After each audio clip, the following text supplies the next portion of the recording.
Sometimes it feels as if stone remembers more than a human being. Not in a literal sense. Not like living tissue or a sentient creature. But as a form that has endured too much to be just a form. You stand before an ancient pyramid, and the first feeling is not awe nor fear, but a quiet internal slowing. As if your gaze meets not a ruin, but something too enduring for ordinary history. We are used to thinking of antiquity as a time of brute force. A world where people supposedly had only primitive means, simple levers, ropes, sand, and patience. But the longer you look at certain structures, the less sufficient this explanation seems.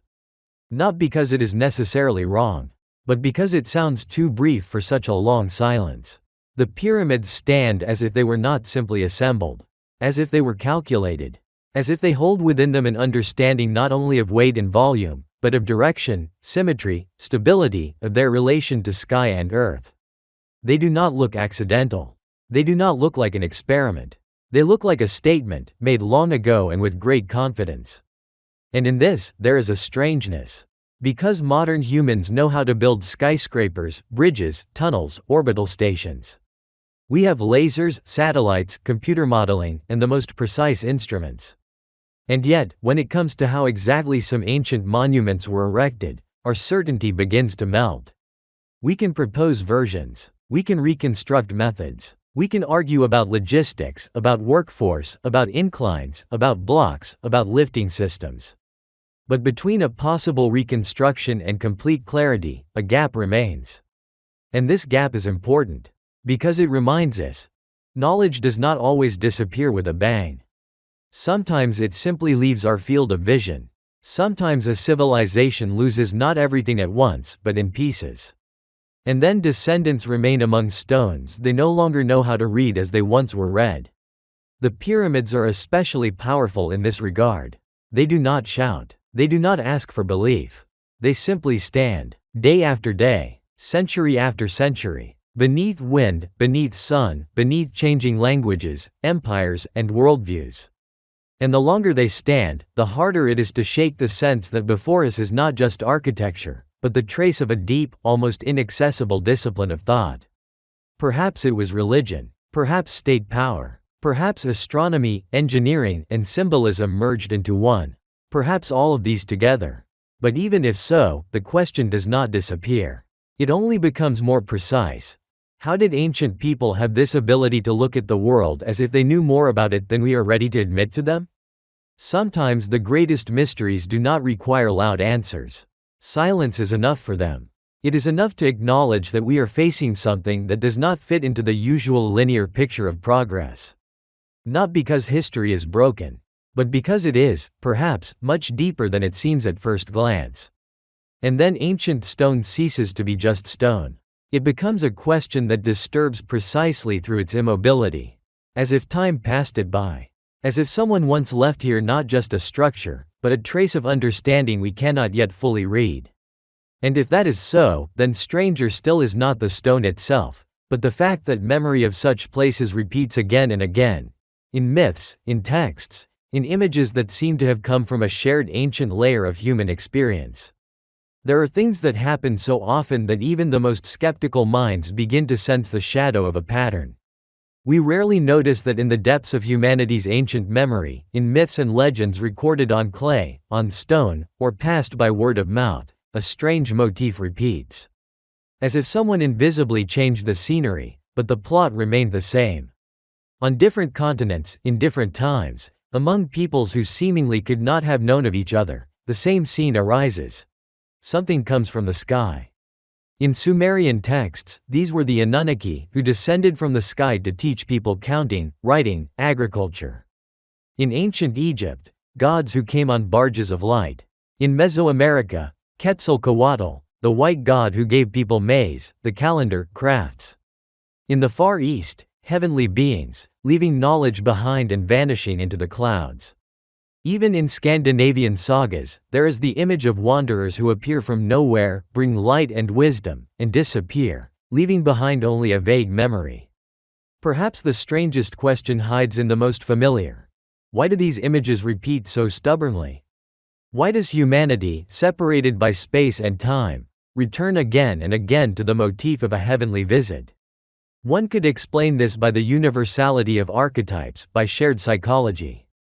But if you look closely, you notice, it is not only the motif itself that repeats, but its structure, its rhythm.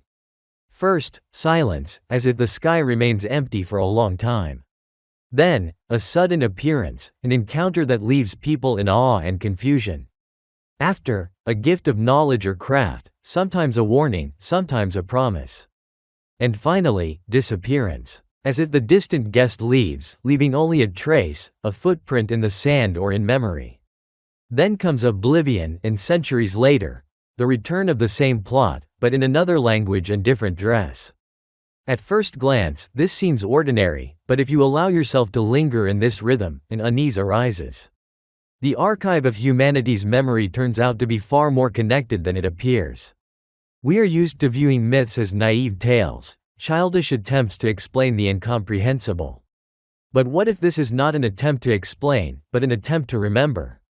An attempt to prevent the disappearance of something that cannot be named, but returns again and again in collective experience. A memory that does not die, but only seeks a new form. It can be found in images, figures with the heads of birds and fish, giants clad in strange armor, beings surrounded by radiance. It can be heard in songs that speak of those who brought fire or wheat, taught people to build cities, to gaze at the stars. Even in the most closed traditions, where all that is foreign is considered dangerous, there are stories of how heavenly teachers came to leave a sign and depart. There are things that happen so often that they themselves become a question. Not as proof, but as a strange pattern on the fabric of history, too repetitive to be a coincidence. Perhaps it is only a play of imagination. Perhaps every people had their own need for an external authority, and from this arose similar plots. But then why do these stories so thoroughly describe not only the coming, but also the disappearance? Why is the memory of the visit always tied to a sense of loss, to the feeling that something important was present, but is now gone? Perhaps a different law of preservation operates here, the law of repetition. As if the universe itself does not allow certain plots to vanish without trace. They return over millennia, taking new names, new masks, but the essence remains the same. Someone comes, leaves knowledge, disappears, and memory continues to live, leaping from generation to generation. It is this repetition that makes the question of visitors uncomfortable. It cannot be dismissed as childish fantasy. It is too persistent, too deeply rooted in the fabric of human culture. Even if we do not know what exactly lies behind these myths, their rhythm is too stubborn to be an empty place. It is not an answer, but neither is it silence. It is a pause in which an echo of something important is heard, something that cannot be expressed directly. When we look at these myths not as evidence but as memory, a new perspective appears. Everything becomes not a question of, was it or wasn't it, but a question of, why do we remember this way? Perhaps the very structure of memory holds within it a certain universal experience, a recollection of an encounter that cannot be named, but returns again and again. And when this motif repeats too often, a name arises that can no longer be simply brushed aside. The name of the Anunnaki, those who came from the sky to teach, to guide, and then to disappear, was not the first and was not the last. But it is with this name that some specific tension is associated. As if here, in these ancient Sumerian texts, in king lists, in descriptions of mysterious teachers, is recorded not merely a myth, but a knot where fear and expectation, reverence and anxiety converge. The Anunnaki do not appear as ordinary heroes of legend. They do not war for territory, do not build states for power. Their function is always linked with the transmission of something that did not belong to humans: knowledge, order, ritual. Perhaps this is what unsettles us. Because in every such story there is a moment in which human history seems to suddenly receive an external impulse. New forms of writing appear, crafts arise, an understanding of the cosmos emerges that is much broader than one would expect from that era. And always nearby stands the figure of the teacher, who does not explain where he came from, and does not seek to remain. He gives, but does not become part of us. Perhaps the strangest question is not in the details of the myths themselves, but in their persistence. Why do so many cultures, Sumerians, Babylonians, Egyptians, Dogon tribes, peoples of South America, preserve an almost identical tone in their tales of visitors from the sky?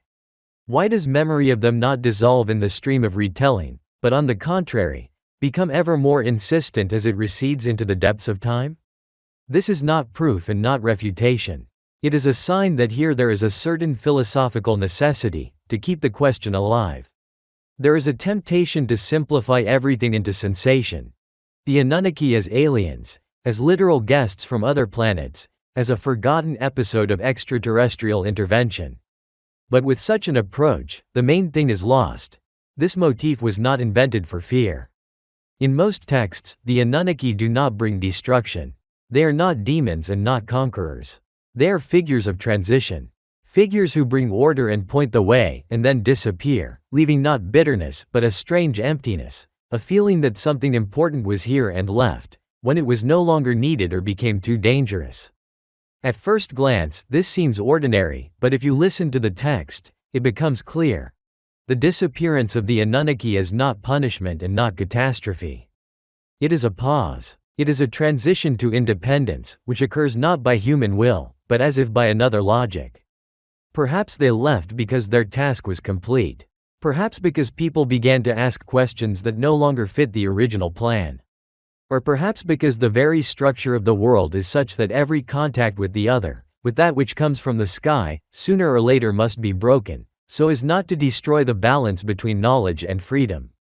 Sometimes it seems that the question of the Anunnaki is not so much about outer history as about the inner experience of humanity. About how memory preserves the sensation of an alien presence, not necessarily literal, not necessarily material. Perhaps the Anunnaki are not only characters of legend, but a way to express the feeling of an ultimate encounter with something unlike ourselves, with something that cannot be held, but cannot be forgotten. In Sumerian texts there are no direct answers, but there is a special silence between the lines. In these pauses we hear not only longing for the lost teacher, but a strange readiness to accept independence. Perhaps that is why the memory of the Anunnaki does not disappear, but on the contrary, becomes ever more relevant as humanity faces the next boundaries of its own understanding. We can argue endlessly about details, about translations, about datings, about how reliable ancient sources are. But there is something more enduring, the very feeling that this question is not exhausted. That the Anunnaki, as an idea, continue to live not because someone finds it profitable to maintain a myth, but because in human history there remains a place for unfilled emptiness. For a mystery that does not turn to fear, but becomes a point of inner support. We rarely notice that myths, which seem the most impossible to us, often turn out to be the most enduring. Perhaps because they do not answer questions of fact, but the questions of meaning. And then the Anunnaki become not just visitors from the sky, but an image of that boundary which humans have always sensed between themselves and that which cannot be explained in familiar words. And if this motif continues to resonate, if it does not die out with the passing of millennia, that says more about it than any archaeological discovery. For the perseverance of a mystery is itself a trace that leads not so much into ancient cities, but into the space between what we call reality and what only begins to take shape beyond its edges. When we look at the figure of the Anunnaki seriously, without sensation or fear, there arises a sense that the mystery itself is not a threat, but an invitation to grow. An invitation to learn to live with a question that does not demand an immediate answer. Perhaps this is their true legacy, the ability to preserve in human memory not only knowledge, but also the pause. The emptiness into which, one day, autonomy steps in. But the question of ancient texts becomes even sharper when we look not at legends, but at the history of human consciousness itself. Because sometimes changes do not follow the laws of gradualness, and then a new mystery appears. Not so much in the facts, as in the very logic of human memory. Sometimes it seems that human history is not a smooth flow, but a series of islands scattered on the dark river of time.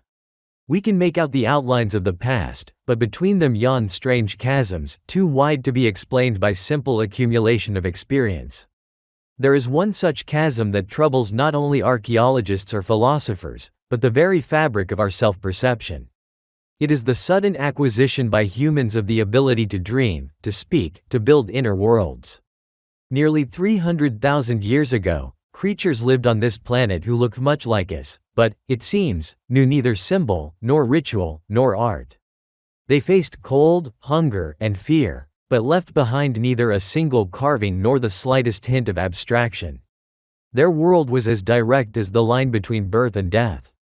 And then, as though someone turned on a light, something entirely different began. In caves appear vast galleries of rock art, animals, figures, stories, which have no necessity if one thinks only of survival. People begin to bury their dead with care, with symbols, with flowers and ornaments.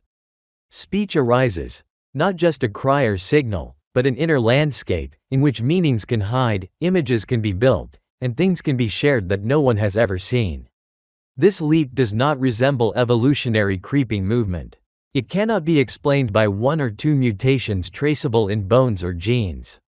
It is not just a change in skull shape or body proportions, it is the emergence of a completely new form of inner life. As if, between animal and thinking being, there is a missing bridge, and instead, a sudden cliff and the next shore, already inhabited by symbols. We rarely allow ourselves a pause to feel the full strangeness of this moment. It is easy to speak of progress, of the complication of structures, of the accumulation of knowledge. But here, there is no gradualness. Here is silence, and then, suddenly, music. Here are thousands of years filled only with necessity, and suddenly, an excessive luxury of meaning, of play, of the question of who we are. Science is cautious.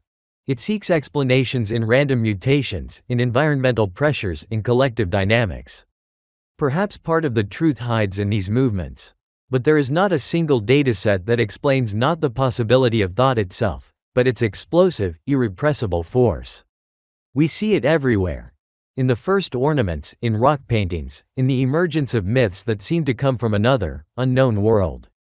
As if someone gave people not only a tool, but an inner gaze that cannot be derived from mere signals or instincts. Of course, the hypothesis of outside intervention is frightening in its openness. It sounds like a supposition, not a conclusion. But if we imagine that life on Earth is part of a broader story, then this leap ceases to be an exception. It becomes a trace. Not proof, but a hint of a conversation carried on outside of time and outside familiar space. Yet we should not rush to conclusions. Perhaps this leap is simply the result of long accumulation, and our present wonder is only a reflection of our ignorance. But we cannot help but sense in it something alien to ordinary logic. Too sharp, too complete a turn to be explained only by internal necessity. Perhaps this is the main question. Can we understand human consciousness without letting into the dialogue the idea that it might have once been nudged? Not necessarily by extraterrestrial intelligence, but by something that goes beyond linear history? Or perhaps the universe itself is arranged so that, at a certain point, it literally compels matter to speak, to become self-aware, to begin to build meanings and ask questions that have no answer. We do not know, but we feel. Between prehistoric silence and the first word lies not just time, but an event. It left no bones, deposited nothing in the layers of soil, but our entire inner space is its echo. Every time we look at the stars, when we draw on a wall, when we ponder our own origin, we grope for the boundary where one order of things ended and another began, as if we were allowed to take a step impossible without support. There are things that at first glance seem scattered and unconnected. Huge stone structures standing across the world, myths of teachers who came from the sky, and a strange, almost inexplicable leap in the development of the human mind. Usually we study them separately. Architecture as the handiwork of ancient engineers, myths as the fabric of human imagination, biology as a chain of random mutations and adaptations. But if we look a little more closely, it seems as if all these lines converge into one, thin, almost elusive, but stubbornly repeating. Stone, text, and consciousness. 3 carriers, 3 ways to leave a trace, 3 forms of memory. Stone does not forget. The pyramids, cyclopean walls, giant platforms. They have outlasted everything: floods, wars, the disappearance of the very cultures that built them. Text is more fragile, but stubborn in its own way. rewritten myths, tablets, manuscripts, oral traditions. And, finally, consciousness, the invisible carrier that we rarely consider a storehouse of the past. But perhaps it is at the level of the very structure of thought that something lives which cannot be a simple coincidence. Sometimes it seems that humanity remembers more than it is willing to admit. Deep in the collective memory, as in a temple buried by sand, are stored images and meanings that do not fit into the straight line of familiar history. The same motif, someone came, someone taught, someone left, repeats in the most distant corners of the world, among peoples who never knew each other. Myths of teachers who descended from the heavens or came from beneath the earth, of beings who gave language, knowledge, art. Sometimes, fire. Sometimes, the very capacity to think. Architecture repeats this plot in its own way. Not only the Egyptian pyramids, on almost every continent there are structures that are too large, too precise, too old for their time. Each stone is like a page that cannot be fully read. Geometry, extraordinary precision, orientation to the stars, cycles inscribed into the structure. One can doubt the technologies, argue about the purposes, but the very coherence of these forms makes one wonder. What if these are not just ruins, but codes left for those who will someday learn to read them? Consciousness, as the third carrier, reveals traces even more subtly. In science, this is called the cognitive revolution, a sudden leap that divided us from the animal world, gave us speech, abstraction, a sense of time, art. Why did it happen so suddenly? Why, in such a short time, did humans become what they are? The question remains open, and some scientists admit neither climate nor ordinary evolutionary mechanisms provide a complete answer. As if something was added, an impulse, a new matrix of perception, a foreign element in the old fabric of the world. Sometimes the thought stubbornly returns to the same point. What if all this is just different sides of the same memory? Not a direct chain of evidence, but a complex pattern where stone, word, and thought together hold the imprint of contact. Not necessarily literal, not necessarily physical. Perhaps the very possibility of thinking in a certain way is already the trace of something that once touched humanity. Perhaps deep changes do not always come as external intervention. Sometimes they are woven into the very structure of time, into the collective psyche, into forms we mistake for chance. We rarely notice that these lines, architectural, mythological, biological, may not be separate mysteries, but different dimensions of the same story. As if someone tried to leave a message on every level at once, so that it would surely survive in at least one. If the stone disappears, the word remains. If the word disappears, the image and consciousness remains. And even if all disappears, the silence left behind will hold the shape of loss. There is a sense that these traces do not demand belief or blind reverence. They require presence. The ability to listen, to look, to ask without fear. Perhaps the task is not so much to solve the riddle as to learn to see oneself as part of this line, to accept one's role in the great, self-balancing pattern.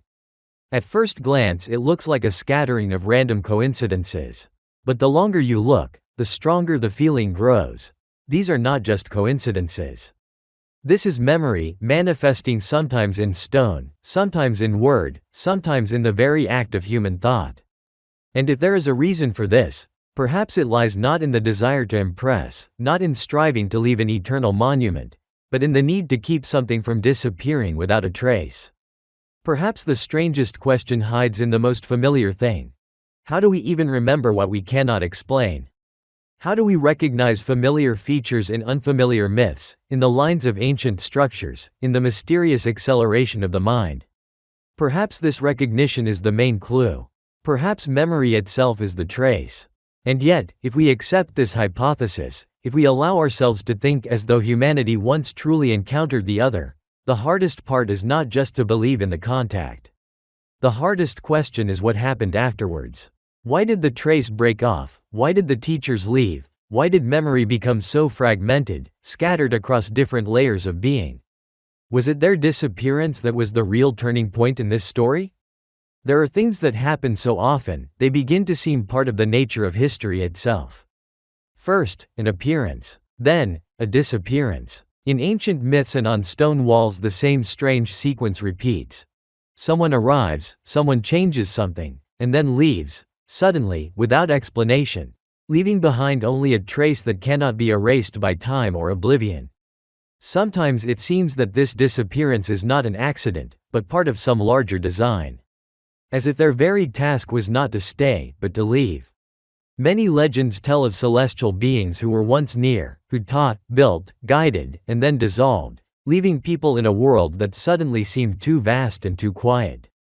If we try to hear in this not only a naive longing for what was lost, but also a philosophical question, then disappearance ceases to be the weakness of the hypothesis. On the contrary, it becomes its most mysterious, and perhaps its most honest, part. Perhaps the departure was necessary. In almost every culture where the motif of a visit appears, there is a sense of a completed mission. As if the presence was needed only up to a certain point, to set something in motion, to begin a movement, to help a person step out of the shadows. Afterwards, silence falls, as if the very meaning of the encounter was contained in a brief impulse, not in eternal companionship. There are other stories as well, stories of the impossibility of remaining. Sometimes myths sound as though there is an unbridgeable gap between those who arrived in this world. Something that does not allow them to linger, that makes their presence only temporary, even if the desire to stay was there. In Sumerian texts, Egyptian legends, Native American songs, and even in the Apocrypha of the Middle Ages, the shadow of the same theme repeats. Those who came were here not entirely by their own will. Or at least, they could not fully decide when to leave. Perhaps it was a change in conditions. The world changes, and what was possible yesterday becomes impossible today. The nature of contact, like the nature of reality itself, may obey laws we are not yet able to formulate. Perhaps there are boundaries beyond which even the most powerful beings cannot cross. Perhaps contact was only possible in a certain, very subtle state of the world, and when that state vanished, so did the very possibility of being here. In some traditions, disappearance is linked to an inner maturity of the human being. As if the departure is not a punishment or an accident, but a sign that something within human nature has changed. Something has been passed on, and now the person must go on alone, even if fear and uncertainty cloud the next step. Here, disappearance becomes not emptiness, but the beginning of self-reliance. The very point where external presence is replaced by an inner search. Yet there is a more troubling possibility. That departure is not only an act of completion, but also a sign of a boundary. Perhaps contact could not withstand its own consequences. Sometimes, myths carry a subtle anxiety. Perhaps the boundary between worlds was violated, and it needed to be restored to prevent the destruction of balance. Perhaps disappearance is an attempt to preserve something greater than the contact itself, a balance that keeps the world from ultimate collapse. Still, the silence that comes after departure is not always equal to oblivion. Traces remain, not in the obvious, but in the hardest things to interpret. In fragments of knowledge, in strange coincidences of symbols, in unresolved questions about the origin of humanity itself. Sometimes it seems that disappearance is only an illusion, and true contact continues not in direct presence, but in what cannot be unseen or unlearned. In habits of thought, in fears and hopes, in the eternal search for meaning. And yet, if one asks why they left, it is not worth seeking a single answer. Perhaps their departure was at once a completion, an impossibility, a result of change, and a part of the balance. Perhaps this is where the incompleteness of the mystery itself lies. Our desire to find a final cause is a desire to simplify the complex, to fit mystery into familiar explanation. But sometimes, mystery is not a gap, not a lack of knowledge, but a particular quality of reality itself. To leave the door ajar, so as not to let a premature answer destroy the depth of the question. Perhaps the most important trace of their departure is not simply an empty place in history, but a special tension between presence and absence that moves human thought forward. Not the absence of evidence, but the presence of a question that will not let us rest.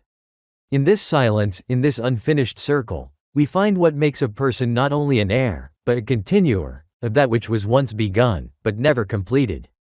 And if the disappearance of outer teachers is not an end, but the beginning of an independent search, then their traces may remain not only in myth and stone.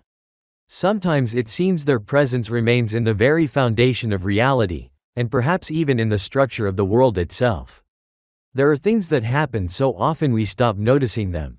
For example, equilibrium. We are used to morning coming after night, spring after winter. We do not ask why destruction is almost never absolute, why after a fire, a new forest eventually grows in the scorched earth. It seems as if the very fabric of the world does not like final defeats. If we look closely, we see the universe is arranged not only as a space for events, but as a system where everything strives for balance. Stars are born and die, but their death is only the beginning of new forms. Matter decays, only to become the building material for something else. Even when galaxies collide, it is not an end, but a continuation of the story on another level. Destruction in this universe is never absolute, it is always dissolved within creation. Sometimes it seems the very mechanism of the cosmos is designed so that nothing disappears completely. In the language of physics, this principle appears in the laws of conservation, of energy, momentum, information. Even if the form changes, the essence remains within, passing from one state to another. The world seems to refuse to accept emptiness as an ending. It accepts it as a phase, but not as a point. The history of civilizations may reflect this same rhythm. We see the disappearance of ancient cultures and tend to view it as a tragedy, a failure.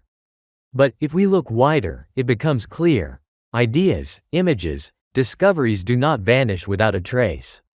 They are transformed, becoming part of collective memory, sometimes even of what we do not directly realize. What seems like an ending often becomes a source for new growth in unexpected places.